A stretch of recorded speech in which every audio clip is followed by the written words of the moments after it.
It was a quiet Halloween night, the kind of night where the wind whispered secrets through the branches of the trees, and the street lamps cast long, eerie shadows across the pavement.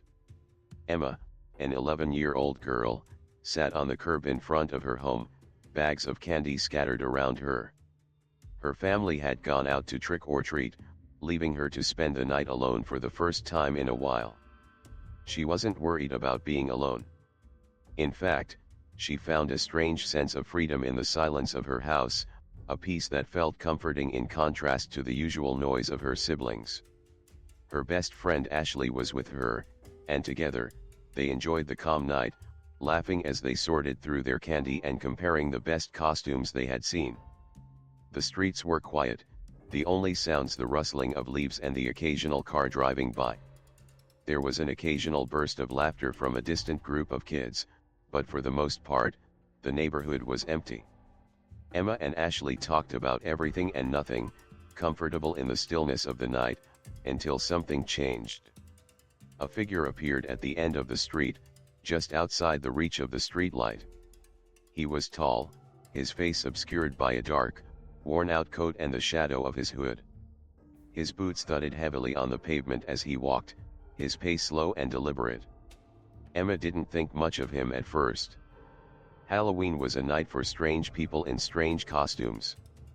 But then, he passed by again. And then again. And again. Each time, his steps seemed closer, as if he were walking in a circle around them. Emma's heart began to race, and she stole a glance at Ashley, who didn't seem to notice the man at first. But Emma couldn't shake the feeling that something was wrong. The fourth time he passed, he didn't just walk by.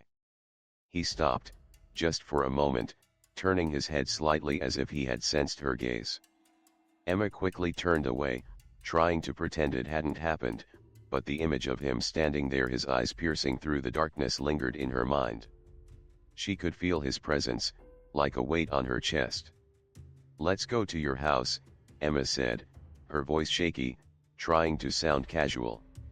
Ashley didn't question her, she stood up, and they started walking quickly to her house just a few doors down. But Emma couldn't shake the feeling that they were being watched. Every step she took felt heavier, as if the street was closing in on her, as if the shadows were alive, moving with them. She glanced back over her shoulder, but the street was empty. No one. Just the quiet, dark street. When they reached Ashley's house, Emma reached into her pocket to grab her key, but her fingers only brushed against the cold metal of the lock. The key was gone. Her stomach dropped. She had forgotten it inside. "Can you let me in?" Emma asked, knocking lightly on the door. Ashley's voice echoed from inside. "It's locked." "Let me check with my mom." Emma stood there, frozen. Her heart pounded in her chest, and a chill ran down her spine. The street was eerily silent now. The wind had stopped, and the air felt still, thick with tension. She knocked again, more urgently, but there was no answer. She glanced over her shoulder. And then, she saw him. He was standing at the end of the street, right where the sidewalk curved into darkness. His face was now visible beneath the dim street lamp, his eyes fixed directly on her. His mouth twisted into a smile, but it wasn't a friendly smile. It was cold, unnatural, and made Emma's blood run cold. The man's presence seemed to warp the very air around him, making everything feel wrong. His eyes gleamed in the dim light, and he took a slow step toward her. Fear slammed into Emma's chest like a physical blow. She turned quickly, rushing toward the back of the house. There was another way in through the side gate. But as she rounded the corner, she saw him again. There he was, standing at the foot of the alley between the houses, his posture unnervingly calm. He wasn't moving, just standing there watching her with that same unsettling smile. The hairs on the back of her neck stood up, and a primal sense of fear overtook her. She needed to get inside, to be anywhere other than in the open, with him. As if sensing her panic, the man took a single step forward, his eyes never leaving her face. He moved closer, silently, deliberately, like a predator stalking its prey. Emma's heart raced. She turned, running as fast as her legs would carry her. She sprinted to Ashley's house, her breath ragged, her legs trembling with fear. She reached the front door and slammed her fist against it, knocking as loudly as she could. The door creaked open just in time, and Emma barely made it inside before the door slammed shut behind her. She pressed her back against it, gasping for air, trying to steady herself. Her heart still hammered in her chest, and the image of the man's eyes, that twisted smile, was burned into her mind. Ashley looked at her with concern. "What happened? You look like you've seen a ghost." Emma didn't answer. She was too terrified to speak, too terrified to move. She turned and locked the door behind her, her hands shaking. She didn't know if it was the man's gaze or the cold feeling of being watched that made her feel so vulnerable, but she couldn't shake it. The air in the room felt heavy, oppressive. And then, a knock. A single, soft knock on the door. Emma froze. Ashley didn't hear it, or she pretended not to. But Emma heard it again, this time louder, more insistent. Her eyes went wide with terror. The man was outside. He had followed her here. She rushed to the window and peered through the blinds, her breath catching in her throat. The man was standing there, at the foot of the driveway, his gaze fixed on the house. She could see him clearly now, his figure almost blending into the shadows. He was so still, so silent, as if waiting for her to make a move. The door handle rattled, then turned. Emma's breath hitched. The man was trying to get in.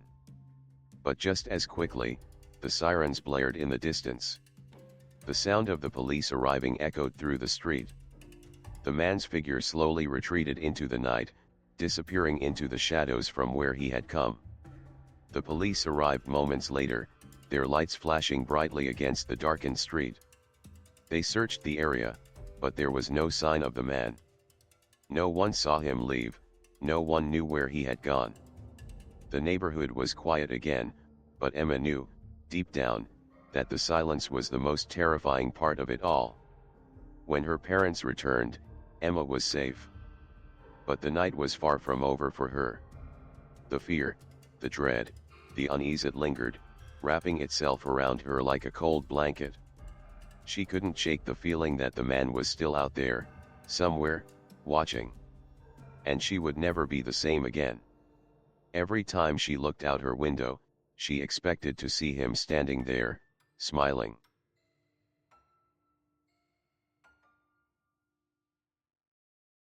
It was an ordinary day, the kind of day I'd experienced countless times before.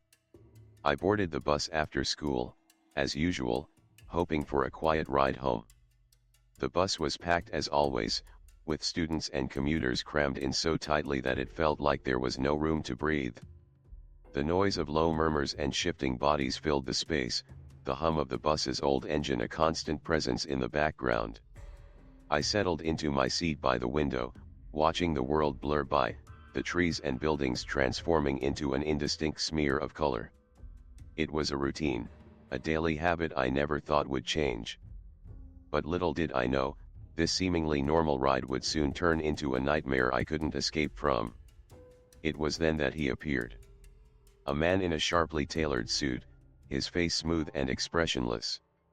He was well groomed, with perfectly combed hair and polished shoes that gleamed under the dim bus lights. He didn't look like someone you'd expect to see on a crowded city bus. He moved with a calm, deliberate confidence as he walked down the aisle, scanning the seats. And then he stopped right next to me. "Is this the bus to River Street?" he asked in a soft, polite voice, his tone calm but with an underlying sense of urgency. I nodded, offering a brief smile, not thinking much of it. After all, who doesn't ask questions when they're unsure about their destination? We talked briefly about the bus route, the stops ahead, and the quietness of the ride. It seemed normal enough, an everyday conversation between strangers. But then it started. He sat down next to me. Too close. At first, I thought I was just being paranoid. There were plenty of empty seats on the bus, and yet he chose the one right next to me, almost uncomfortably so. The space between us felt too small, like there was no room to breathe. I glanced at him briefly, noting how out of place he seemed. He was dressed too well for this bus, too clean for the grime of the everyday commute. His suit seemed almost pristine, as though he had just stepped out of an upscale office or a high-end restaurant, completely out of sync with the worn interior of the bus. I shifted slightly, hoping to create some space, but the sensation of being crowded remained. He was still talking to me, asking about the weather and the best places to grab coffee around town. Casual, friendly questions, but there was something about the way he spoke that felt off. Something too practiced, too smooth. His smile was too wide, too perfect. And then, when I wasn't looking, I felt it. His hand brushed against mine. At first, I thought it was accidental. Maybe he had simply moved his hand too close while adjusting in his seat. But then, as I tried to pull my hand away, his grip tightened. A slow, deliberate tightening. My heart skipped a beat. I froze for a moment, unsure of what to do. I glanced at his hand, then at his face. He was still talking to me, smiling as if nothing was wrong, his words flowing smoothly, but his hand was still on mine, holding it in place. I told myself to stay calm. Maybe it was nothing, maybe I was overreacting. I shifted again, subtly pulling my hand away, but his grip only tightened further. I tried not to look at him, focusing instead on the window, watching the blurred city lights pass by. But inside, my mind was racing. Something was wrong. This wasn't normal. Then, he spoke again, casually asking if I could give him my phone number. My stomach dropped. I hesitated, the words caught in my throat. I had no idea how to respond. My first instinct was to refuse, but I didn't want to be rude. I told him I wasn't comfortable sharing my number, but he didn't seem to hear me. He just smiled and repeated the request, this time more insistent. I felt trapped. My heart was pounding in my chest, and I could feel the cold sweat forming on my palms. I wanted to scream, to get away from him, but I didn't want to draw attention to myself. I couldn't. His hand was still holding mine, and I felt helpless against his grip. Then it happened.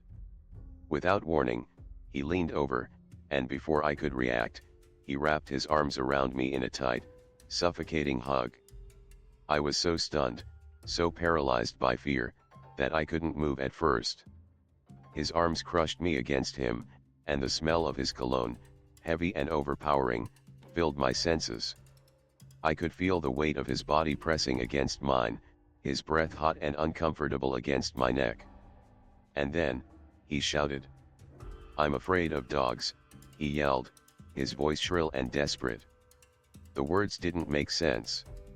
It was as if he had suddenly snapped, the calm, collected demeanor he had maintained falling apart. The other passengers on the bus turned to stare, their eyes wide with shock and confusion. But no one moved.